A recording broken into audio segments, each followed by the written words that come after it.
I want to talk about Newcastle because as much as we talk about City's riches, they could potentially be vastly eclipsed by Newcastle. Does this excite you, Jose, that we could have the next powerhouse in football, your former club, Newcastle United?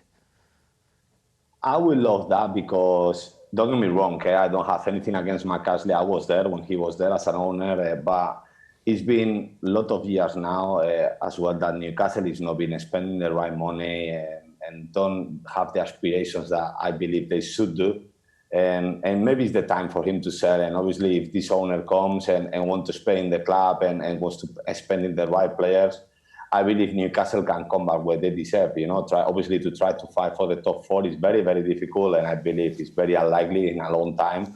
But maybe try to be between, you know, the 8th and the 6th, or the 9th and the 6th, something like that. It will be something good for them, or the 5th. But like I say, it's very, very difficult, and they have to change so much. We're seeing today, it's just 2 or 3 players from the starting line now missing the game, and they are not good enough, in my opinion. And they've been, good after the lockdown. I believe the lockdown has been very good for them because they come back really, really good, apart from today. If not, we are talking again a team that is fighting for not to relegate. And first of all, the fans, they don't deserve that. Seriously, they are massive fans there. They are incredible. It's a lovely city to live as well. I loved it there, my 4 years there. I loved it.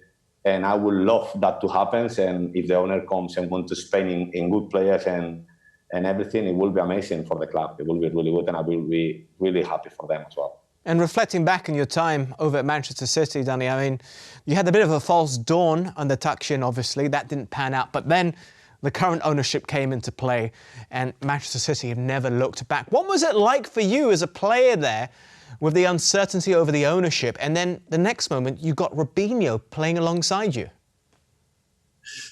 Yeah, it was a strange one. I mean, we had, when Shinawatra was the owner, there was lots of, we might sign this guy, we might sign that guy, and they were world-class names that were being linked with us and stuff, but never really materialised.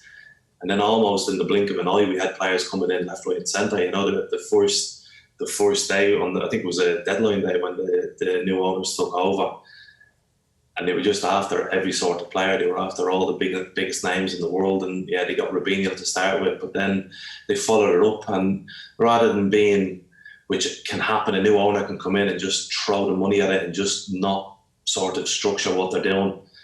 They had everything planned out. They had who they wanted to play at the back, who they wanted to play in midfield, who they were going to build the squad around, and as relatively new owners, I suppose over 10 odd years, they've built the whole club. They've not just come in and splashed the cash and tried to win the league straight away. They've built the whole club. They've built the training ground. They've built an amazing academy. They've built a squad that can survive in different competitions. And I think as players back then, for us, it was like, wow, this is a new level of expectations at the club, and it was inevitable that there was going to be lots of changes, and a lot of the group that I was with, we all moved on and went somewhere else. But City done things right, you know, they done everything right. They built the club correctly, and I think that's why it's lasted the test of time. Really, they've not just tried to. You see with Chelsea, sometimes they have a great team that they need to reinvest again, and City have built it and built it and built it, and I believe they've done well, and they've made it a club which will be long-term successful. What was it?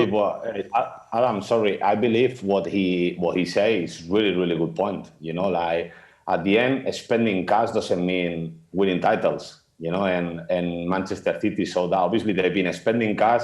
But like he said, at the end, they did it from the clever way, obviously bringing the right players, because look at Chelsea, for example. They've been spending cash for a very, very long time. It's true that at one point they were a really, really good team and they won things as well. But for a while now, they've not been winning anything. They've not been at the standards of Manchester City or Liverpool in the last few years.